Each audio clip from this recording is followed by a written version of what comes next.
fue el tema que nos Hasta ocurrió? desarrollo de lactancia. Crecimiento y desarrollo, ¿cierto? ¿Qué dijimos que era lo más importante para que ese niño tenga oportunidad de crecer y desarrollar? La nutrición. Nutrición. Entonces, dentro de la nutrición vamos a dividir lo que es la lactancia materna, lo que es la alimentación complementaria y posteriormente ya se va a ver la condición de crecimiento y desarrollo, ¿cierto? Entonces, cuando estamos hablando de la lactancia materna, ustedes saben que tiene mucha historia la lactancia materna, que en los tiempos de tribus, etapas nómadas, ¿con qué alimentaban? ¿Creen que había fórmulas para alimentar a los niños? No existía, ¿no es cierto? Entonces, dentro de la historia que vamos a manejar, decimos, ¿no?, que la historia nos dice, ¿no?, que sabemos que el ser humano es un mamífero, sabemos que existen animales mamíferos, y que todos los mamíferos están condicionados a producir una leche específica para alimentar a sus crías o a los seres humanos. Entonces, ahí estamos hablando de un simio, por ejemplo, donde va a producir su leche especial para su especie, ¿no es cierto? De la misma manera decimos que el ser humano produce leche para el ser humano. Entonces, si estamos hablando de que cada mamífero desarrolla la leche con condiciones únicas para cada ser humano, imagínense lo que ha pasado cuando han empezado a introducir la leche de un animal, que es la vaca, al ser humano, ¿no es cierto? Entonces, ¿qué es lo que consideraba? Se decía que siempre la leche materna ha sido pues el primer alimento para desde recién nacido hasta los gatitos, hasta los 6 meses. Si hablamos de lactancia materna exclusiva, es lo que se condicionaba, ¿no es cierto?, de que toda la vida han alimentado con leche humana. O sea, la cultura en todas las épocas era lactancia materna, ¿no es cierto? Pero ahí empiezan ya las diferenciaciones sociales, ¿no es cierto?, donde la clase alta decía, como no tenían condición, no es que no tenían condición, sino que no querían dar porque habían falsos conceptos de que se alteraba el organismo de una mujer, es que empiezan a contratar las nodrizas. Y la gente que tenía posibilidades económicas en clase social alta se mantenía la leche materna, pero que condicionaba que era otra gente que tenía la condición de alimentar a sus hijos respetando la leche materna, ¿no es cierto? Y al mismo tiempo decimos, si hasta ese momento se tuvo la alimentación exclusiva con lactancia materna, ¿qué tuvo que pasar para que se cambie ese concepto de la leche materna como un alimento único para el ser humano? Y hablamos de la leche artificial, hablamos de las leches sucedáneas, ¿no es cierto? Entonces, ¿qué es lo que se da? Se da el boom del momento, ¿no es cierto? El siglo XX.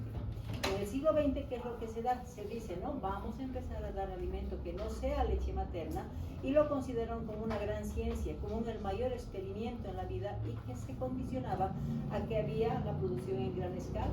Entonces, ¿qué es lo que se condicionaba? Que al lactante sí lo alimentaban con sucedáneos, pero ¿de qué elaboraban esa leche? De la leche de vaca, ¿no es cierto? Entonces, el siglo XX empieza a apoderarse, si queremos decir, la vaca de la alimentación del niño. Entonces aquí nos da una imagen, ¿no es cierto? Todos los bebés están alimentados de la vaca. ¿Y la vaca es un ser humano? No, es un mamífero, pero con condición de modificación de su leche como ciencia humana para dar la alimentación a los niños, ¿no es cierto? Y el biberón se apropia también la vaca, entonces empieza a darse la alimentación de sucedáneos. ¿Qué es lo que pasa? Como ya se podía cuantificar, ya se podía medir, ya se podía comprar, entonces se hace, ¿no? Dicen, este es el mayor éxito de la ciencia, decían, no sé por qué, porque como antes las mamás se ocupaban exclusivamente de dar la lactancia materna a sus bebés, trabajaban las mamás antes, ¿no? ¿No es cierto? Entonces ahí se da el boom, ¿no es cierto? A la mujer se le incorpora dentro del trabajo asalariado. Al mismo tiempo dicen las mujeres, este es un buen movimiento, dicen, donde ahora la mujer se libera de la alimentación de sus hijos, entonces empieza a haber abandono, si quieren, de sus hijos, ¿no es cierto? Y finalmente, ¿qué es lo que condiciona? A que incluso se empieza a descartar el problema de las nodrizas, porque se lo considera un elemento científico con condición de medir, controlar y comprar. Entonces ahí decía, ¿no? Ahora ya no necesitamos de una mamá que vaya a dar de lactar, simplemente ahora ya podemos comprar la leche para alimentar a nuestros niños. Entonces ahí gana el componente de los movimientos feministas principalmente, donde determinan que sí, efectivamente era una opción de alimentación a los niños. Pero ¿quién gana en este caso? Las mamás, porque la leche es gratuita, es calientita, es un alimento biológicamente establecido para el ser humano, ¿no es cierto? ¿Quién pierde? El niño. ¿Quién gana? La industria alimentaria, ¿no es cierto? Entonces le ven muchos pesitos a esa producción de leche, y entonces empieza a darse realmente la industrialización de los sucedáneos, o leche que la llaman mal llamada la leche pasteurizada. ¿Qué es lo que condiciona? En que la lactancia materna deja de ser una prioridad para la mamá. La prioridad es trabajar y dar leche con sucedáneo, ¿no es cierto? Pero ¿qué es lo que condiciona? Ustedes saben el costo que tiene una leche de fórmula, ¿cuánto cuesta? Algunos que tienen hijos que prefieren dar leche de fórmula, entonces estamos hablando de 110, 120, 130, y a medida que van creciendo les dura 2 o 3 días. Significa mucho factor económico, ¿no es cierto? Y hay mucha gente que no tiene condición de pagar esa leche. ¿Y qué es lo que se determina? Que empiezan a utilizar las leches diluidas. En vez de darle leche que es blanca, en vez de ponerla a un 15%, le ponen pues una cucharilla, 2 cucharillas, la pintan el agua de blanca y piensan que es nutrición, ¿no es cierto? Entonces, ahí empieza a establecerse la condición de la relación de niños con alimentación de fórmula versus desnutrición, y por el abandono de la lactancia materna se ve que incrementan mucho los índices de desnutrición por ese abandono de la lactancia materna. Entonces, alguien tiene que pensar pues y decir, hay que volver a lo que era antes, porque antes se garantizaba una buena nutrición de los niños. Entonces empiezan algunas mujeres que sí daban lactancia materna, empiezan a unirse, y es la famosa Liga de la Leche que se da en Chicago, ¿no es cierto? Que es un movimiento de mujeres que daban leche, que empiezan a determinar y dicen, la fórmula no es lo ideal, en caso necesario sí, puede dar nutrientes, pero lo más importante es la lactancia materna, y se establece esta famosa Liga de la Leche, y es la que empieza a incentivar a organizaciones internacionales para nuevamente lo que se dejó se vaya a recuperar nuevamente, ¿no es cierto? Entonces se dice que hay que establecer normas de protección, y este grupo de mujeres, o la Liga de protección de la leche materna, es famosísima, ¿no es cierto? Hasta ahora siguen con ese movimiento. ¿Y qué es lo que determina? Hay que establecer ciertos componentes internacionales, dicen, ¿no es cierto? ¿Y quiénes son las entidades que se ocupan de la nutrición de los niños? La UNICEF, ¿no es cierto? ¿Quién se ocupa? La Organización Mundial de la Salud. Entonces, esta Liga de Mujeres, ¿qué es lo que hace? Empieza a organizarse con estas entidades, y ¿qué es lo que determina? Establecen que hay una ley de protección de la leche materna. Entonces ahí dicen, ¿no es cierto? Se aprueba el Código Internacional de la Comercialización de la Leche de Fórmula. Antes, ¿cómo se comercializaba la leche de fórmula? ¿Alguna vez han debido ver ustedes? Y eso ha cambiado.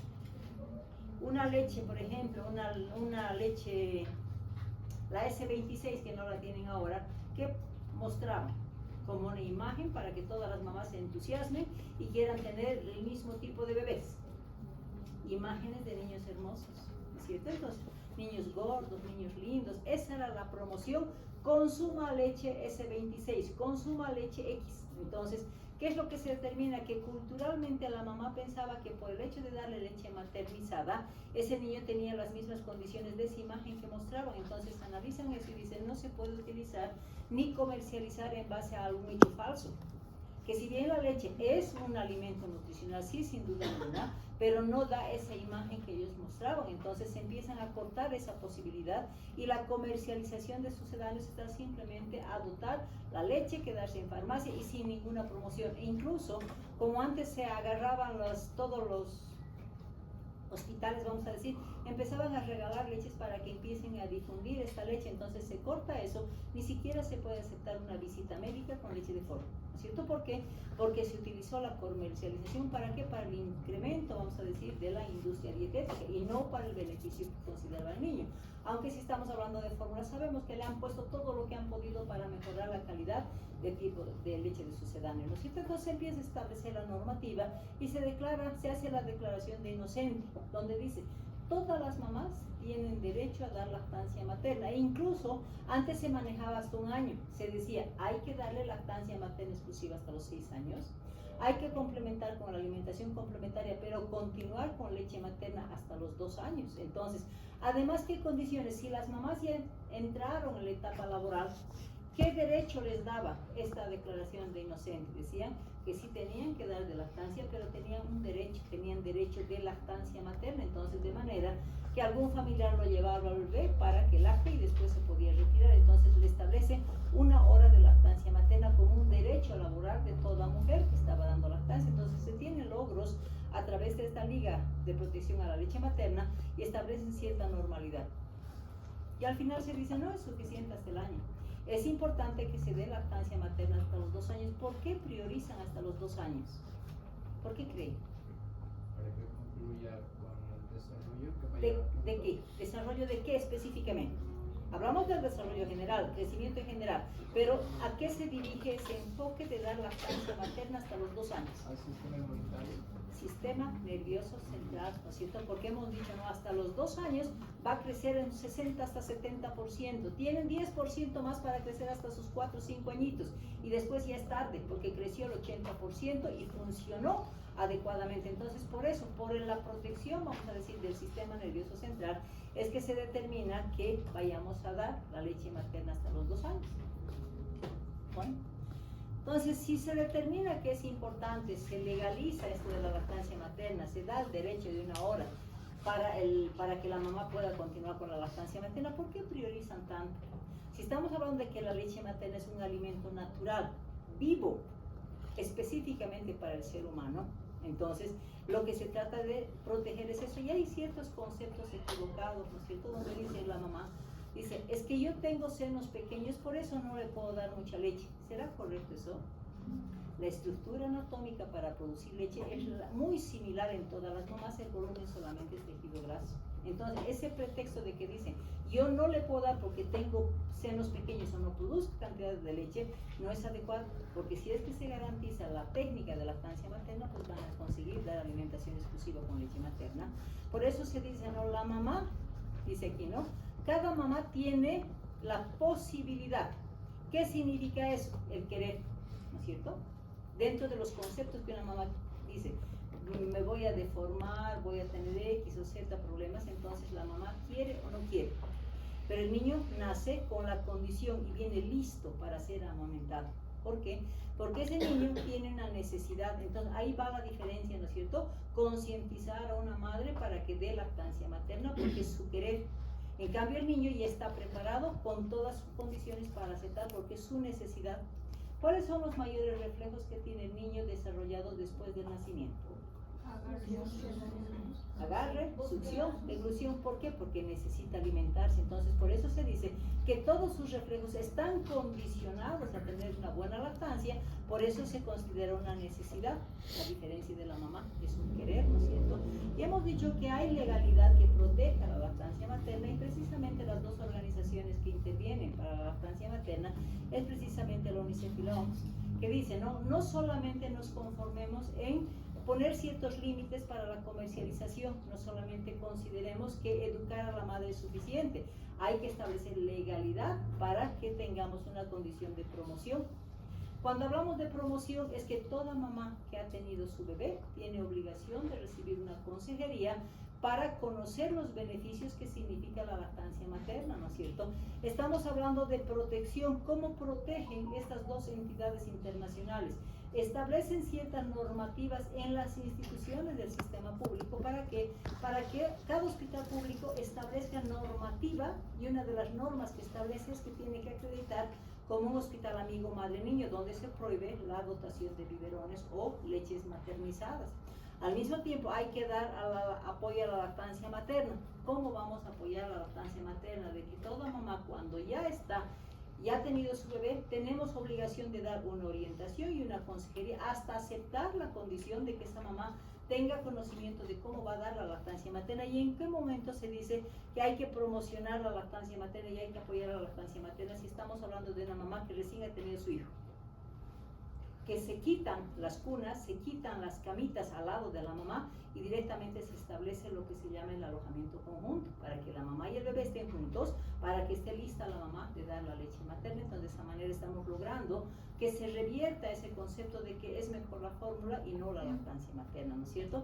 ¿Y qué es lo que pasa? Todo eso se organiza legalmente, vamos a decir, y en Bolivia también se da la organización y se establece una ley, la Ley de Protección de la Lactancia Materna, y estamos hablando de la Ley 3460, donde ¿qué es lo que dice? Se tiene que establecer el fortalecimiento y la garantía, si es que quieren, de manejar la lactancia materna como primer alimento a todo recién nacido. ¿Y qué es lo que se hace?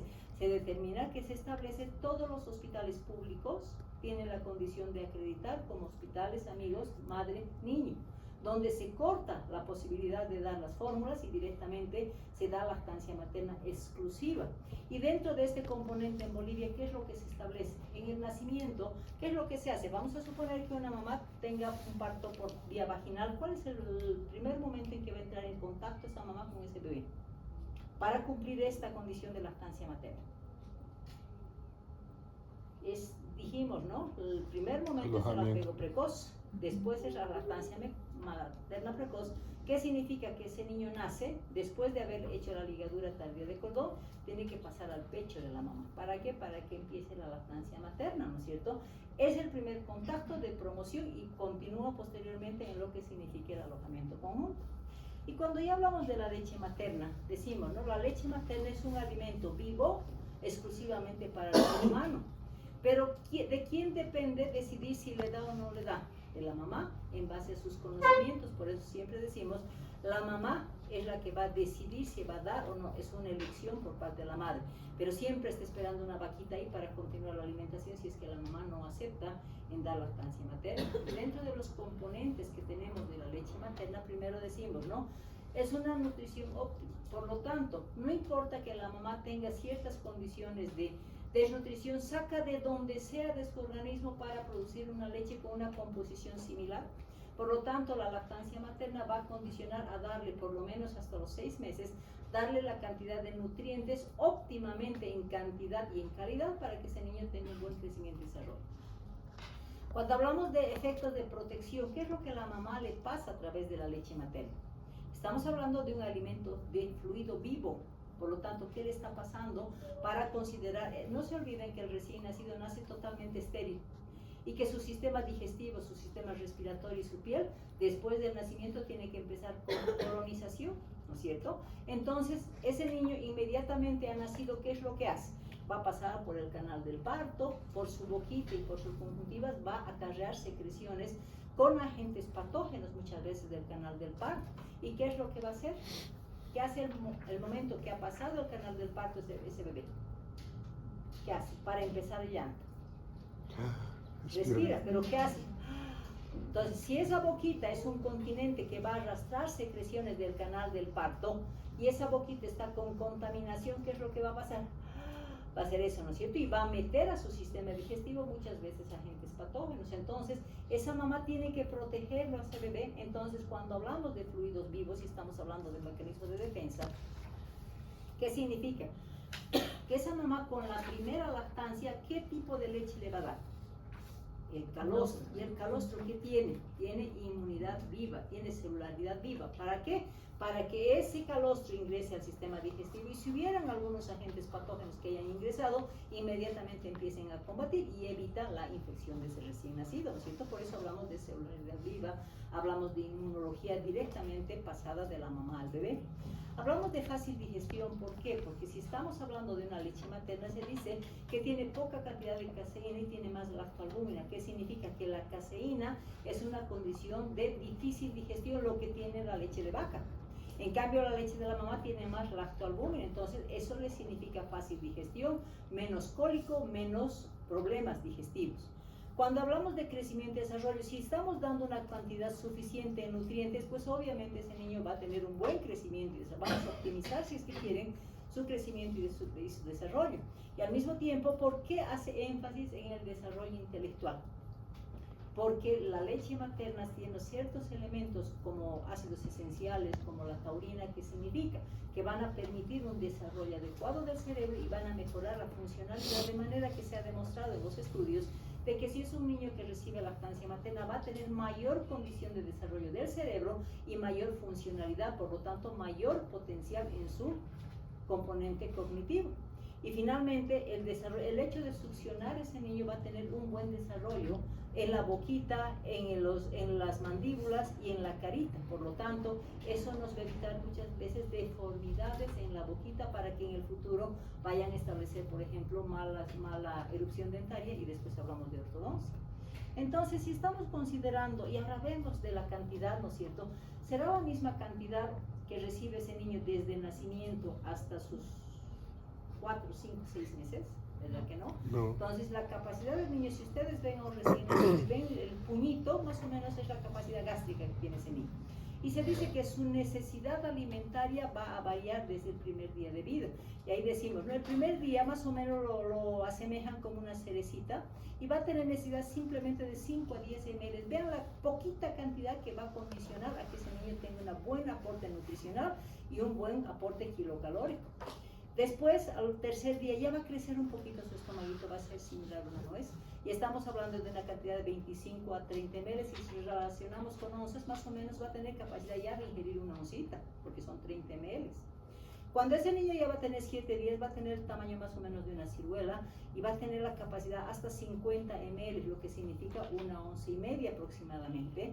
Cuando ya tiene un mes, tiene el tamaño de un huevito. Va a recibir al mes 2 oncitas que son 60 ml. Por lo tanto, si estamos hablando de la alimentación, esto se relaciona aproximadamente, si estamos hablando de volumen, decimos, ¿no? Si tiene un mes va a tener que recibir 2 onzas, si tiene 2 meses va a tener que recibir 3 onzas, entonces aumentamos 30 ml en cada mes que vaya aumentando, de manera que cuando ese niñito ya tiene un año vaya a tomar 750 ml, estamos hablando de 3 biberones porque ya vamos a reemplazar con alimentación complementaria.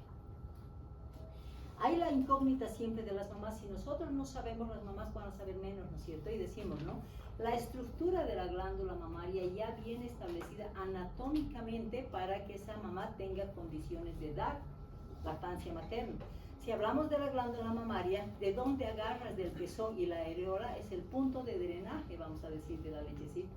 Entonces, si consideramos el volumen, decíamos, ¿no? Algunas mamás dicen, tengo senos pequeños, no voy a dar la cantidad suficiente, y eso no es cierto, porque la estructura de los lóbulos, los lobulillos y los conductos galactóforos son aproximadamente en número de 15 a 20, es muy similar en todas las mamás. Entonces ese pretexto, yo creo que es más un pretexto de que no tienen cantidad suficiente, es que no quieren dar elección, ¿cierto? Entonces anatómicamente ya está establecido porque el volumen de la glándula mamaria está determinada en base solamente al tejido graso, no a la estructura para aportar la leche materna. Entonces, si consideramos por qué se produce en cantidades suficientes la leche materna, decimos que son 2 componentes. Primero, no existe producción de leche si ese niño no va a succionar, si no va a estimular. Entonces, el inicio de la producción de la leche va a ser siempre la succión. Esta succión va a condicionar ¿a qué? A que al succionar va a ir deglutiendo ese niño la leche y va a producir un vaciamiento mamario. ¿Qué significa eso? Que eso va a ser un estímulo al hipotálamo, va a ir a la glándula pituitaria y se van a producir 2 hormonas responsables para garantizar el drenaje o la eyección y la producción de leche materna. Estamos hablando de la eyección, que es la oxitocina, porque como va a ir contrayendo, va a ir succionando el niño, los pezones se van a erectar, entonces la contracción de todo lo que significa estímulo muscular va a lograr que se dé el vaciamiento de la glándula mamaria. A diferencia que una vez que se ha dado el vaciamiento, hay otra orden, producción de prolactina.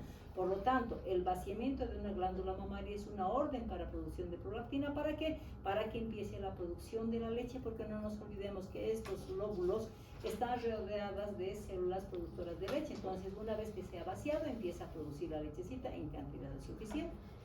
Entonces, si ahí decimos, si las 2 hormonas responsables de la producción y de la eyección va a ser la prolactina, producción, y la oxitocina, la eyección, ¿qué significa?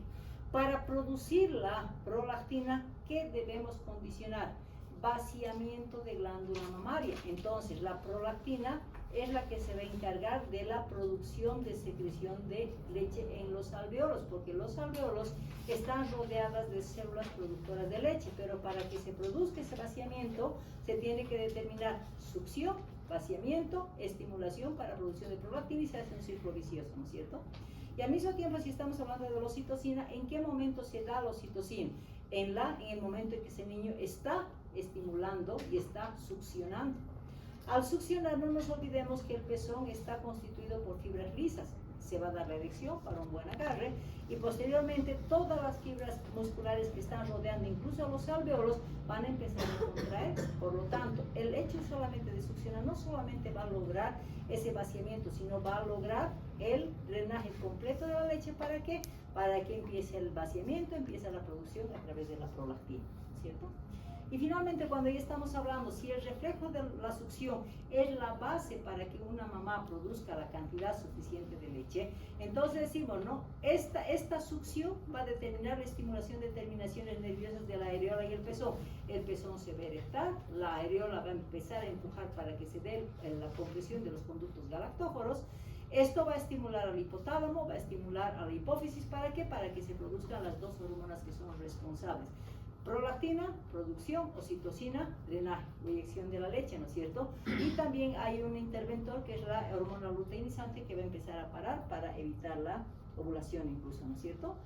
Entonces, si estamos hablando de que hay un proceso fisiológico para que se produzca la leche, como intervinientes siempre van a ser esos factores hormonales y también el efecto mecánico del vaciamiento que se va a dar, entonces las etapas de producción de leche vamos a diferenciar en 3 etapas.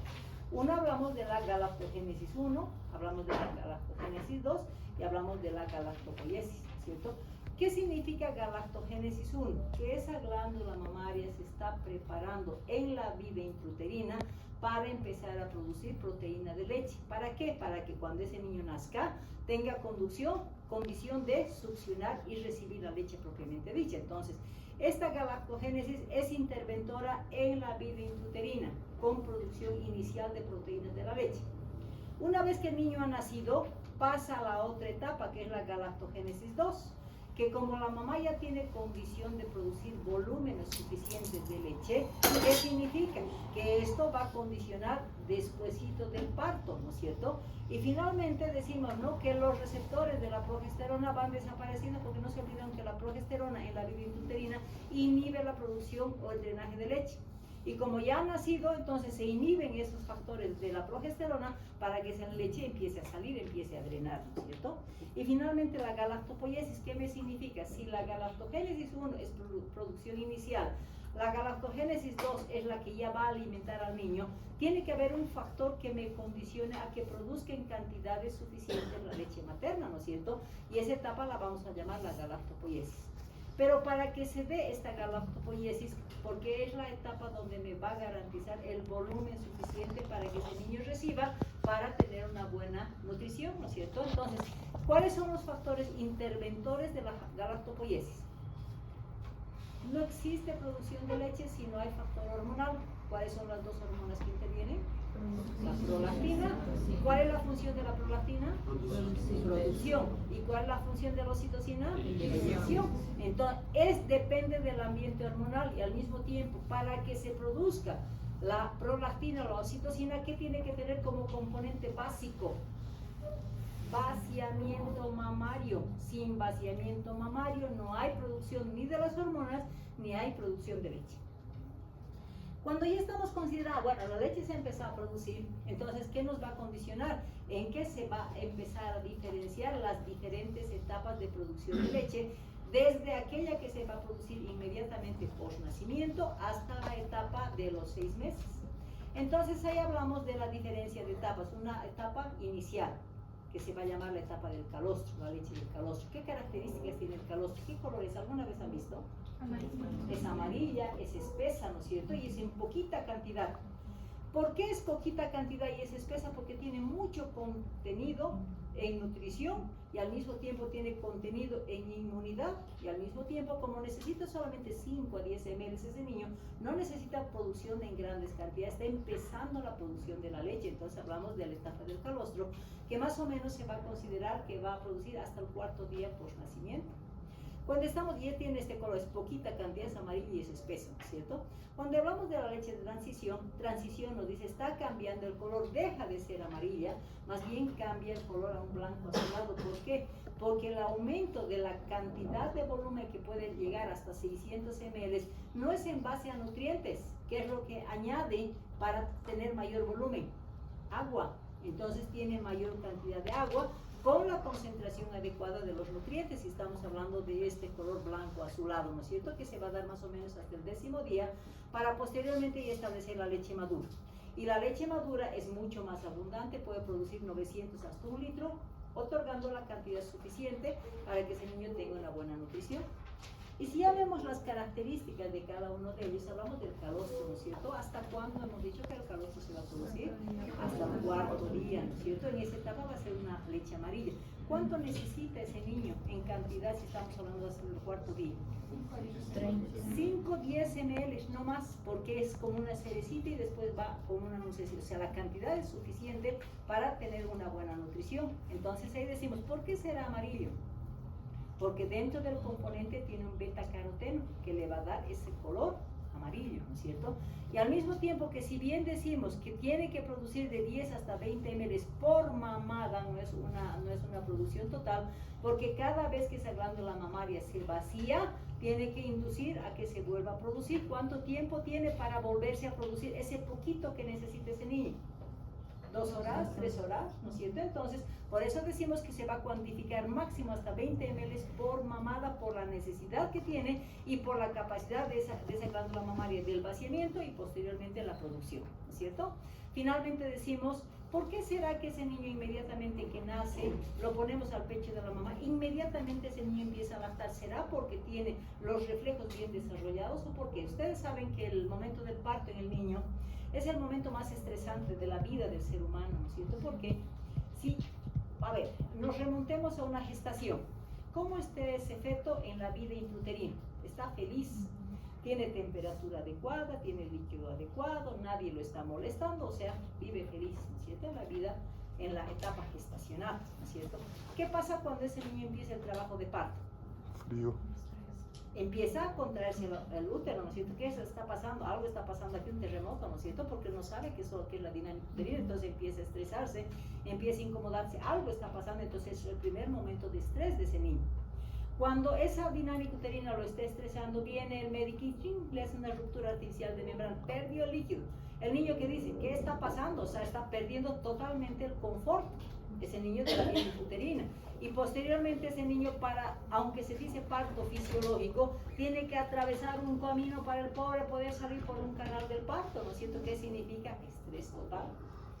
Una vez que ha tenido el estrés, el primer momento de tranquilidad, vamos a decir, es que la mamá o el bebé es colocado en el vientre de la mamá, en el abdomen, ¿no es cierto? Lo que se llama el apego precoz. ¿Cuánto tiempo? Aproximadamente 2 minutos, 3 minutos hasta que ese cordón deje de latir. Pero después inmediatamente se acorda el cordón, se lo lleva al pecho de la mamá y se lo pone en esta posición. ¿Y qué es lo que el niño hace? Inmediatamente su olfato empieza a oler. ¿Qué empieza a oler? El olor del calostro. En la vida intrauterina, ¿qué es lo que deglutía el niño? El líquido amniótico, ¿no es cierto? Entonces, el calostro tiene el mismo olor del líquido amniótico. Entonces, el segundo momento de tranquilidad para el bebé es que lo están volviendo a esa vida intrauterina con el olor simplemente, y por eso que empieza a succionar el calostro, porque él está volviendo a esa vida tranquila de la vida intrauterina. Por eso se dice que es un momento de tranquilidad o desestrés del niño cuando empieza la lactancia, por esa condición de que es un olor característico, muy similar al líquido amniótico, y es la seguridad del bebé que le vamos a dar en la vida extrauterina, ¿no es cierto? ¿Va a lactar cuánto tiempo? Aproximadamente 1 hora. Y hemos dicho que no solamente el calostro le va a dar los nutrientes, sino le va a dar la inmunidad, porque ese niño, una vez que ha nacido, posiblemente haya metido hasta bacterias, está colonizando. Entonces va a empezar la mamá a darle en el calostro altas concentraciones de inmunoglobulina, principalmente hablamos de la inmunoglobulina A. Y al mismo tiempo decimos, hay celularidad viva. ¿Qué celularidad viva le vamos a dar al niño? Los linfocitos B, que son inmunocompetentes. ¿Qué significa? Que esos linfocitos de la madre van a pasar al sistema digestivo. Teóricamente son celularidad que puede en algún momento rechazar, ¿no es cierto? Pero sin embargo, se los designa como inmunocompetentes. ¿Por qué? Porque empieza a colonizar el sistema digestivo y también el sistema respiratorio. ¿Para qué? Para que ese niño no tenga condiciones de sobreinfección bacteriana. Entonces, los dos elementos que van a conducir a buena inmunidad son las inmunoglobulinas y los linfocitos B inmunocompetentes, ¿no es cierto? Finalmente, ¿para qué les dan inmunidad? Para proteger, ¿no es cierto?, intestino y aparato respiratorio. Entonces, estamos hablando del calostro, que le damos nutrición suficiente, pero al mismo tiempo le estamos protegiendo de ese momento que significa riesgo de contaminación durante el parto. Cuando hablamos de la leche de transición, decimos, ¿no? Después del cuarto día hasta los 10 días, va a ser una leche ya más clara, ¿no es cierto? Donde el volumen va a ser mayor, va a ser aproximadamente hasta 600 ml, porque va a tener mayor contenido de agua. Y al mismo tiempo decimos, ¿qué es lo que el niño necesita cuando ya está después de los 10? Ya se empieza a mover, ya necesita protegerse más y necesita más energía, ¿no es cierto? Entonces, ¿cuál es su fuente energética en la leche de transición? La lactosa y las grasas. Entonces empieza a darse la lactosa y las grasas que van a ser el aporte para mantención de componente kilocalórico. ¿Cuántas kilocalorías necesitará ese niño para tener una buena condición de vida? Estamos hablando de un neonatito porque hoy estamos en el 10º día de vida. 100 kilocalorías. Entonces el calostro no era suficiente porque era muy chiquitito. Entonces a los 10 días ya las energías, las kilocalorías van a estar en base a la lactosa y a las grasas, y al mismo tiempo ese intestino no está maduro, entonces va a empezar a ingresar las vitaminas hidrosolubles. Disminuye la cantidad de proteínas, disminuye la cantidad de inmunoglobulinas porque ese niño ya fue colonizado, ya no necesita dar en cantidades mayores, y finalmente las mamás cuando van a dar van a decir, ahora recién me está bajando la leche. O sea, después de los 10 días que era en etapa de calostro, o los 4 días que era etapa de calostro, desde el 5º hasta el 10º día la mamá, ahora sí que tengo bastante leche. Entonces, ¿por qué? Porque el volumen está aumentando, porque hay mayor contenido de agua también, por eso tenemos mayores volúmenes. Pero hemos dicho siempre, la naturaleza es sabia, ¿no es cierto? Muchas veces tenemos amenazas de parto prematuro. Si el prematurito ustedes creen que tiene una buena inmunidad o va a necesitar solamente 3 a 4 días de inmunidad, no, necesita más tiempo porque es un organismo inmaduro, necesitan protegerlos más. Entonces se dice que cuando una mamá va a tener un parto prematuro, va a tratar de prolongar más tiempo la etapa de calostro, que puede durar 10 días, 12 días, hasta 14 días. Entonces la prolongación de la etapa de calostro va a depender de la edad gestacional con la que se está naciendo. Entonces tenemos opción de darle mayor inmunidad.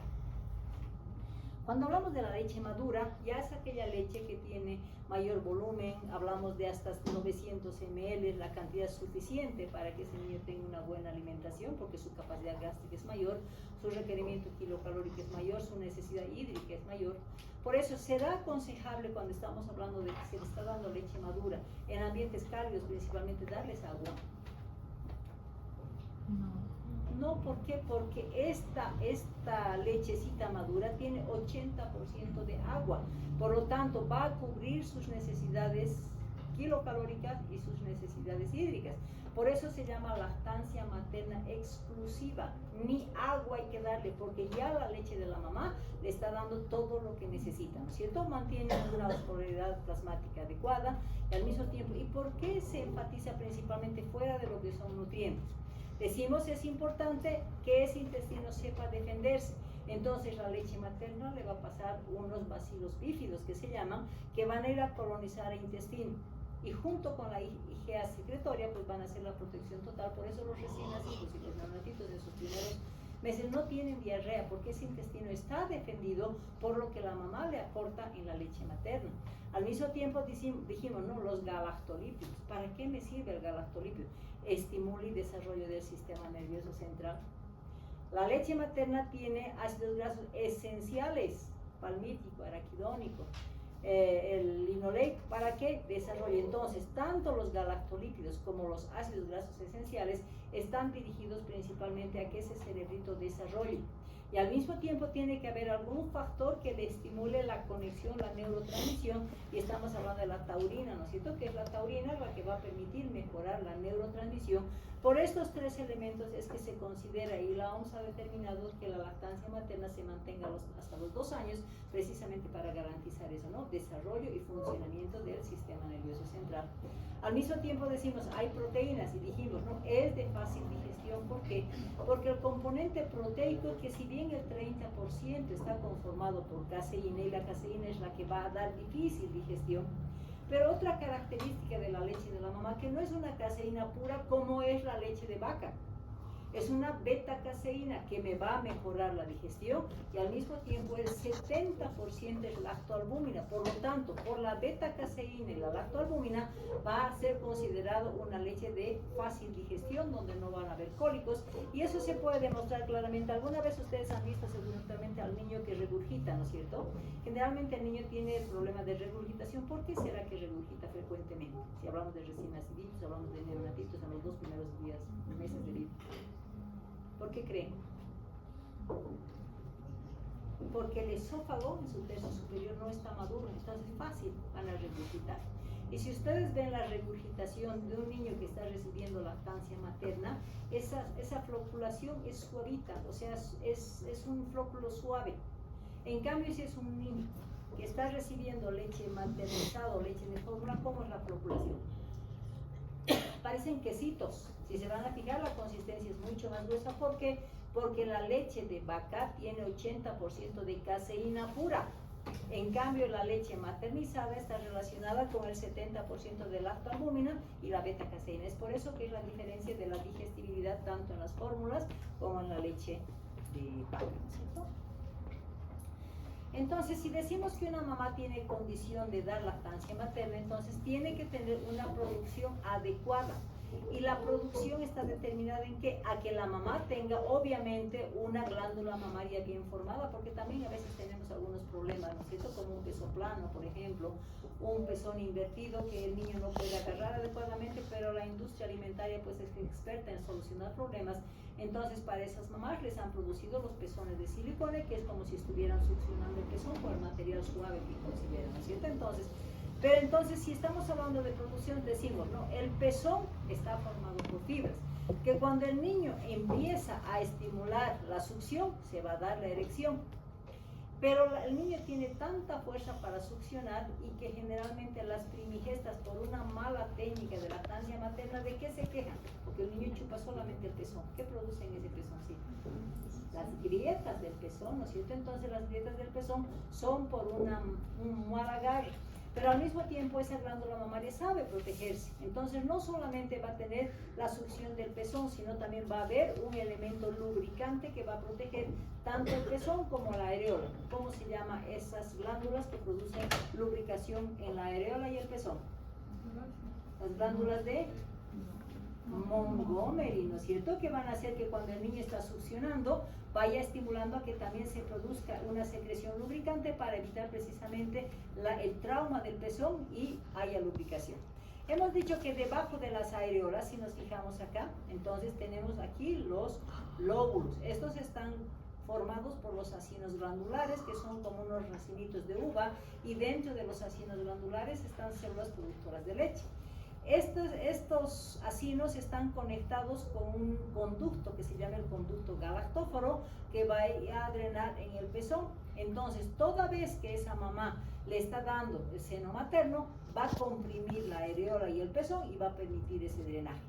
Cuando hablamos, decimos, ¿no? El tamaño de la glándula mamaria no es interventora directa en la producción, porque anatómicamente ya tiene el sistema de producción de leche, donde se va a tener que estos conductos galactóforos van a ser más o menos en 15 a 20. Estos están conectados a los lóbulos y estos lóbulos están formados por entre 10 a 100 lobulitis productoras de leche, ¿no es cierto? Entonces, si nosotros logramos el vaciamiento, se produce leche. Si no producimos el vaciamiento, no se produce leche. Y nuevamente aquí nos dicen, no, las hormonas interventoras de la producción van a ser la prolactina como productora y la oxitocina, que me garantiza el vaciamiento a través de la inyección, ¿cierto? Si no hay vaciamiento, no hay producción de leche. ¿Alguien ha visto alguna vez a las vaquitas cuando ordeñan? Alguien ha de ver, ¿no es cierto? Les ordeñan bien a las vaquitas. Y después del ordeño, ¿qué hacen los dueños de las vaquitas? Sueltan al becerro. ¿Para qué? Para que termine ese vaciamiento. Entonces, la fisiología mamaria, tanto de la mujer como de la vaca, por ejemplo, es la misma. Tienen que lograr ese vaciamiento glandular para mayor producción de leche. Entonces, esto es lo que me va a garantizar mayor producción.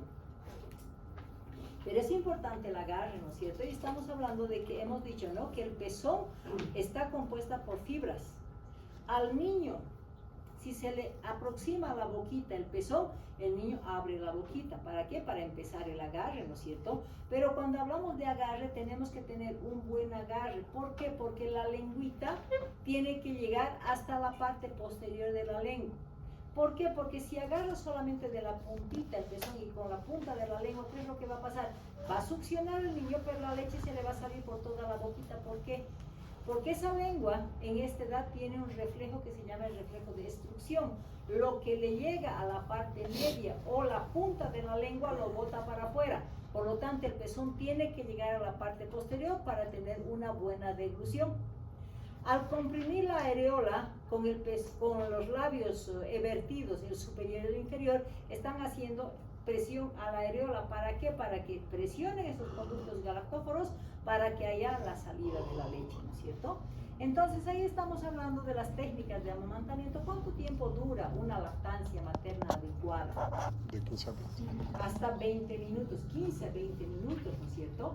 Una mamá si está con una espalda así recta o está chueca, ¿cómo va a estar 20 minutos? ¿Creen que va a poder soportar? ¿Verdad que no? Entonces decimos, para una buena técnica de lactancia materna, ¿qué tenemos que hacer? Primero una posición. La mamá tiene, si quiere estar sentada, si quiere estar echada, si quiere estar de costado, como ella quiera. Ella decide la posición para mantenerse por lo menos unos 20 minutos, ¿cierto?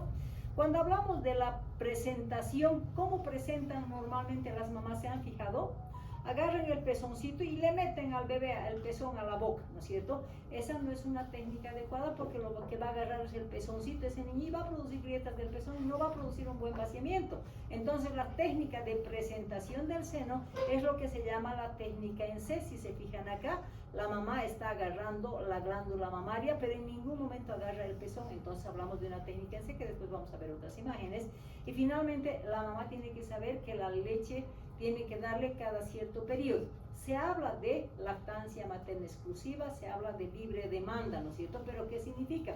¿En cuánto tiempo hay vaciamiento de la cámara gástrica cuando el niño ha lactado bien? ¿Cuánto tiempo se vacía? 2 horas a 3 horas, por eso la lactancia tiene que ser cada 2 o cada 3 horas. ¿Qué es lo que pasa en nuestro medio? Cuando el niño está llorón, le dan su pecho.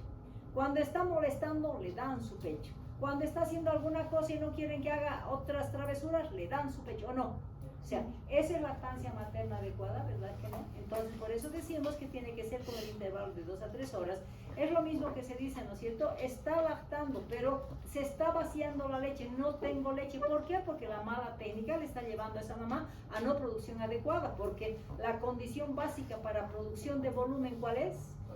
Vaciamiento. Entonces, si le voy a dar cada 15 minutos, cada 5 minutos, cada media hora, ¿me va a vaciar? No. Y para el colmo, la mamá no tiene un orden. Cuando hablamos de vaciamiento, decimos, ¿no?, que la lactancia materna tiene que tomar primero el seno. Vamos a suponer que sea el seno derecho. ¿Con qué fuerza el niño está tomando?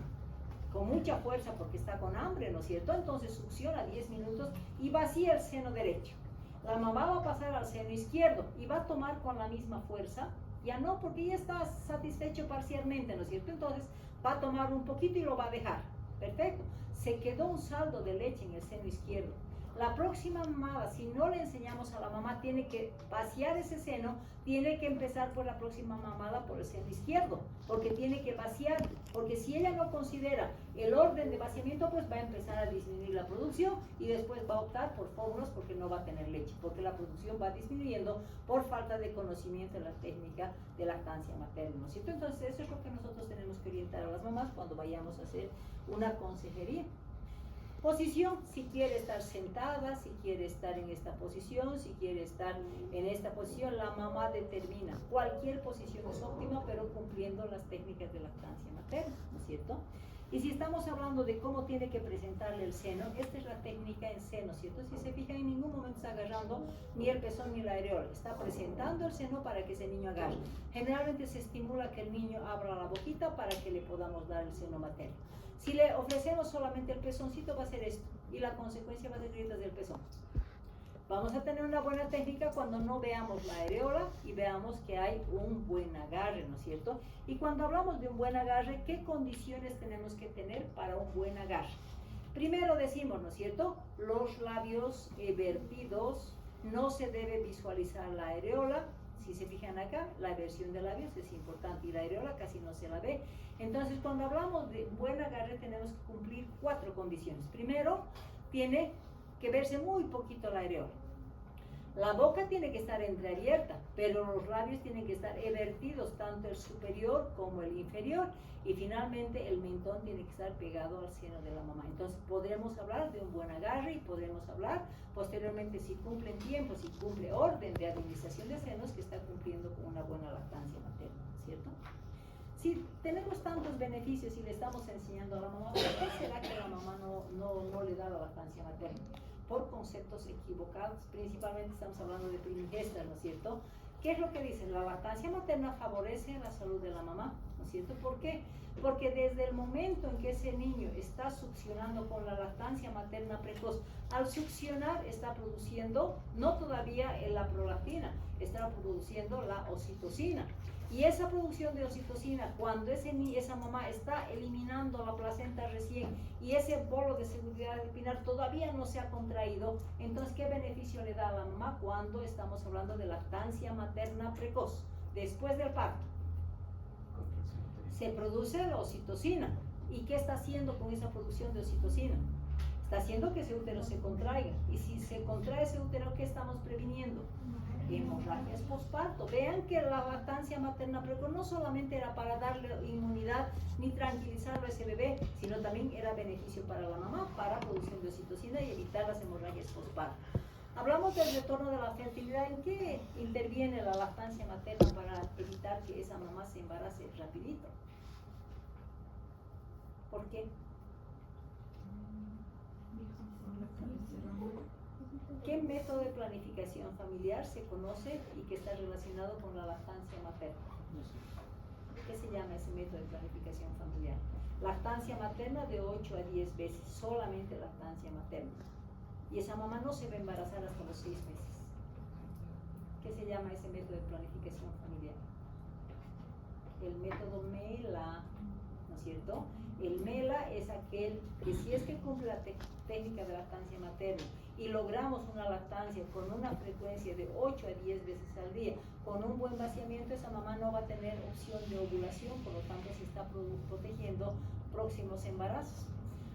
Previene el cáncer materno porque órgano que funciona pues va a evitar la degeneración y restablece la figura. ¿Cuántos kilos más o menos gana una mamá en el embarazo? 8, 10, 12 kilos, ¿no es cierto? 14. Gordita, ¿no es cierto? ¿Qué es lo que pasa? Que si le dan lactancia materna, van a volver en muy corto tiempo a una figura anterior, ¿no es cierto? De hecho, se determina que tiene un buen vínculo mamá, o sea, mamá que le da a su bebé, pues mucho amor, ¿no es cierto? Cuando hablamos de economía familiar, hemos dicho que cada latita cuesta 120, 150, a veces dura 3, y no solamente la leche, es el termo, son 5 biberones porque hay que hacer hervir para todo el día, etcétera, etcétera, ¿no es cierto? Entonces significa una economía importante a la familia. Y finalmente debemos recordar que la mamá no necesita termo, no necesita todo ese proceso de preparación, sino que tiene listita la leche ahí calientita y limpiecita para dar lactancia materna el momento que su niño necesita. Entonces, ¿qué significa eso? Que cuando estamos hablando de beneficios de lactancia materna, ¿qué tenemos que hacer con las mamás que han tenido su bebé? Consejería, ¿no es cierto? ¿Cuál es la diferencia entre consejería y orientación sobre lactancia materna? ¿Qué es orientación? ¿Qué es consejería? Ustedes de aquí a poquito van a ser internos y van a tener que hacer consejería en lactancia materna porque ustedes van a hacer la lactancia materna precoz. Ustedes van a decir, sí, le he enseñado, yo he optado por lactancia materna. La consejería es cuando se logra convencer a la mamá para que opte por lactancia materna. La orientación simplemente decirle, señora, la lactancia materna es importante, le va a dar buenos nutrientes, le va a permitir el desarrollo de su cerebro y decide usted si le va a dar o no. Esa es orientación, le estoy orientando. En cambio, la consejería es la aceptación a que esa mamá continúe con la lactancia materna y basada en qué, principalmente en lo que son beneficios de la madre, y al mismo tiempo tenemos que conocer también los beneficios del bebé. Y cuando hablamos del beneficio del bebé, sabemos que la leche materna es un fluido vivo específicamente para el ser humano. Cuando hablamos de refuerzo, la mamá tiene mucho cariño y el bebé también, muchos lazos afectivos madre-hijo. Previene la obesidad. Podemos ver un bebé con lactancia materna con sobrepeso, pero ese bebé no ha desarrollado células madres de la obesidad. En cambio, si vemos niños gorditos con leche de fórmula, tengamos la certeza que ya ha creado células madres y que cuando sea grande tiene probabilidad de obesidad, dependiendo obviamente de la alimentación, ¿no es cierto? Entonces, hemos dicho es de fácil digestión, ¿no es cierto? Y como fácilmente se vacía, no va a tener cólicos. Va a evitar las enfermedades porque la mamá le ha traspasado todo lo que es inmunidad y finalmente no se conocen las alergias a la leche materna, ¿no es cierto? ¿Qué problemas podemos tener por falta de conocimiento si estamos hablando de lactancia materna? Lo que va a determinarse, ¿no? Dolor al amamentar, malas posiciones por parte de la mamá. Si está todo chueca, entonces no va a poder soportar dar 20 minutos por lo menos de lactancia, ¿no es cierto? Y al mismo tiempo decimos los pezones planos invertidos, hemos dicho que eso se puede corregir ¿con qué? Con los pezones de silicona, ¿no es cierto? Que va a condicionar a que pueda dar la mamá lactancia, considerándose de igual manera lactancia materna exclusiva. Hablamos de congestión mamaria. Si esta mamá no le está dando la cantidad suficiente, ¿qué está pasando con ese glándula mamaria? Que está produciendo pero no está pudiendo drenar porque no hay succión del bebé. Por lo tanto, ¿qué es lo que va a pasar? Se va a acumular leche. Al acumularse leche se va a dar la congestión. ¿Por qué no le dio la mamá? Porque posiblemente ha sido tal la presión en el pezón que desarrolló grietas del pezón y eso me imagino que son sumamente dolorosas. Entonces, como le duele, pues yo no quiero darle, ¿no es cierto? ¿Y qué significa la relación de congestión mamaria y las grietas del pezón? Que la solución de continuidad por el pezón van a entrar bacterias. La congestión mamaria es acumulación de leche, excelente medio de cultivo. Entonces van a ingresar y van a empezar a desarrollar las famosas mastitis o los abscesos mamarios, que significa un procedimiento quirúrgico para el drenaje, ¿no es cierto? Y cuando hablamos de problemas anatómicos del recién nacido, nos referimos principalmente a aquellos niños que nacen con labio leporino o alguna deformidad. Para eso también hay solución, son chupones especiales que la mamá se extrae la leche materna y a través de esos chupones le va a continuar dando la leche maternizada. Pero no todos pueden dar leche maternizada. Ahí hablamos de las contraindicaciones absolutas y relativas, ¿no es cierto? Y cuando hablamos de contraindicaciones, decimos, ¿no es cierto? Los trastornos metabólicos como la galactosemia, la fenilcetonuria, pues no nos van a permitir dar leche materna. Cuando esa mamá está recibiendo tratamiento de quimioterapia, por ejemplo, ¿creen que esos medicamentos no van a pasar por la leche materna? Pasa, y son medicamentos teratogénicos, es como si le estuviéramos dando quimio al bebé. Entonces, el tratamiento con quimioterapia es una contraindicación absoluta. No así la mamá con cáncer materno que está sin tratamiento dependiendo de su condición. Y cuando estamos hablando del VIH-Sida, será contraindicado ¿por qué? Por la enfermedad propiamente dicha o por qué, o por la transmisión a través de la leche materna. Es un fluido vivo y los virus felices van a pasar y van a traspasar por la leche materna, ¿no es cierto? Entonces es una contraindicación absoluta. Cuando hablamos de relativas, hablamos del alcohol y la drogadicción. ¿Por qué? Porque hay cambio de conducta por parte de las mamás y no van a poder cuidar a sus bebés, no van a poder dar lactancia adecuadamente si es que están alcoholizadas o están drogadictas, ¿no es cierto? Cuando hablamos del cáncer materno hemos dicho, depende de la condición de la mamá para decir si es que puede o no puede, dependiendo de la localización también del cáncer.